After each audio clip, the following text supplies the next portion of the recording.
NSC Dispatcher IVR Training Dispatcher Demonstration.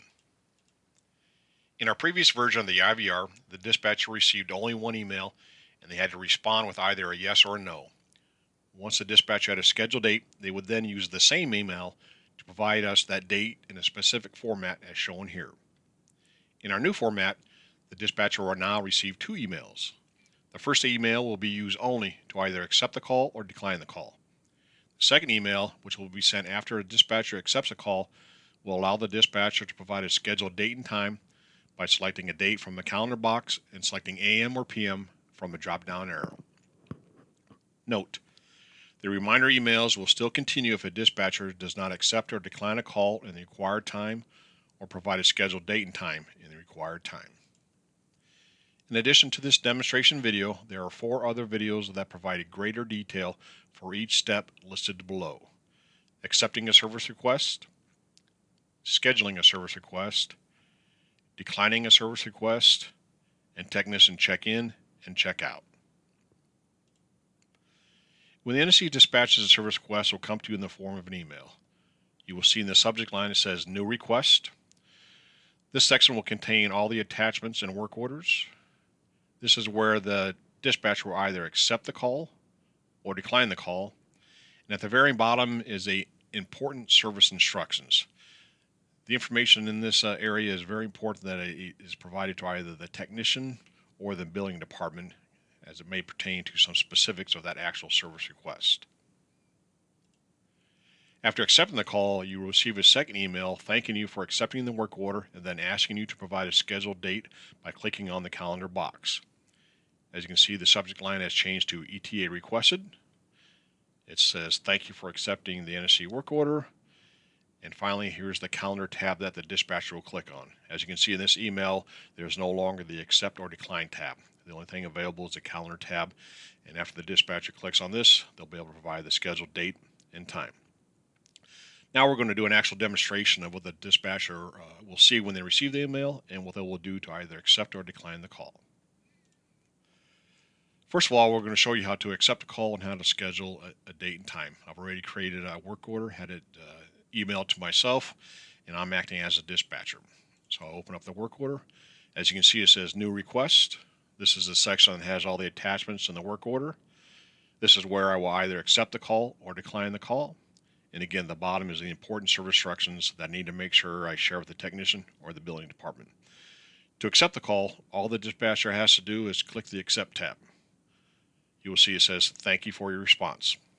That's how easy it is to accept a call from the NSC. We can close out of that. Close out of that. And as I mentioned, as soon as you accept a call, you receive a follow-up email asking you to provide a scheduled date. This is the second email that you receive. As you can see, it says ETA requested. So I'm going to open up that. As you can see, it says ETA requested. Thank you for accepting NSCR 147399. Now I can provide a scheduled date and time. All I do is click on the calendar box. As you can see, it automatically defaults to a calendar. I just need to go in here and click on the actual date that the service is scheduled. Let's say we're scheduling for Tuesday, September 10th. I'll click on that. Then next, you must either click AM or PM. If you don't click AM or PM, you try to click Save, you're going to see this error that says, please select AM or PM. So we talk to the customer. We're going to schedule that service in the morning. Now here in the comment sections is where you can provide notes to the NSC. The whole idea of the IVR is that you can provide a scheduled dates, scheduled times, and provide notes on any particulars that are specific to this request. That way we never have to email you, call you by phone, disrupt you during the day. So for instance, if the customer and you arrange that the service was scheduled for 4 days out, of course you'd want to type in there, per customer service scheduled for 4 days out. And you also want to always remember typing your name so we have a record who typed in that name. Now what that does for us when it comes back to NSC, we can see, hey, we got a scheduled date that's 4 days from the day we dispatched it. Normally we would have to call you up, but because you put a note in there, and I'll show you at the end, you'll be able to see in our system, we can see the actual note that you typed in. We can say, oh, the dispatcher and the customer agreed on that scheduled date. we'll put it in our system, and that way we don't need to follow up with you. Once you're all done, you have your scheduled date, the time, and any specific notes. You just hit save. It says thank you for your response. And you've updated the scheduled date and time for that particular call in our system. So again, that's how easy it is to accept a call and schedule a call. You're going to get the initial email that has the accept or decline. As soon as you accept it, you're going to get the follow-up email that says ETA requested. You're going to click on the calendar box and put in a scheduled date. Now this ETA requested email, you want to keep that because this is what you will use to either update the schedule, if the customer changes it, or you have to go for parts on order. Again, you just go back, click on the calendar box. You have the same calendar again. Let's say the technician was out on Tuesday. They had to order parts. You're going to go back on the following Monday. You're going to click PM and say ordered parts to arrive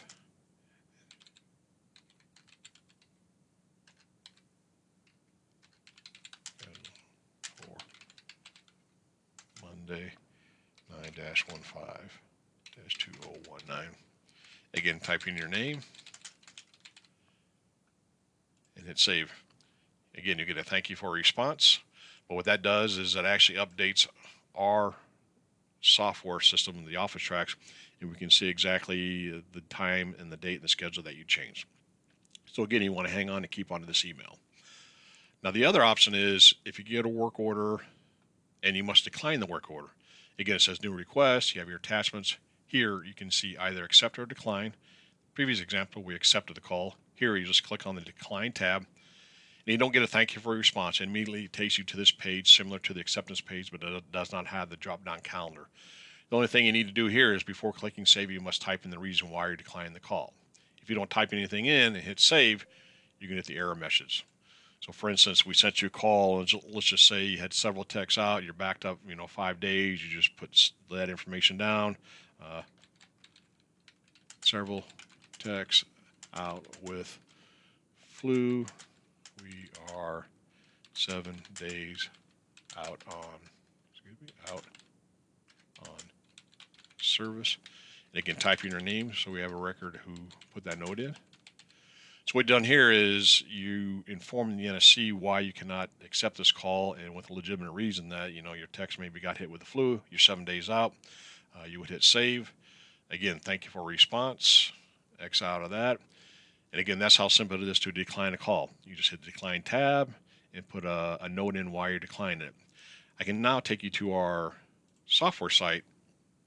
You can see we got acknowledgement that you declined the call.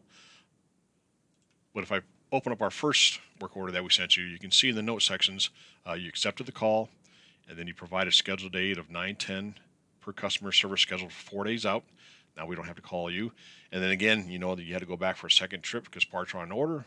Again, you updated the call with a date of 9/16, order parts to arrive, and reschedule for Monday 9/15. So again, our dispatchers here at the NSC know exactly what's going on with the call. We don't have to contact you. We can let our customers know what's happening. And again, the system, if done properly, alleviates any of the back and forth emailing phone calls that we might have to do with you if we didn't have the IVR. Again, to show you an example of the one that you decline, again, we open up the note sections. We can see from the vendor says, no, several techs out with flu. We are 7 days out on service. And again, if you decline the call and we give this note, that's an indication to us that we have to redispatch that service request and then assign it to somebody else. So again, the process of accepting and declining a service request or providing scheduled time is very simple. We have this demonstration video, and again, I encourage you to look at any of the other videos that we have online that will show you to have a little bit more specific details. Thank you.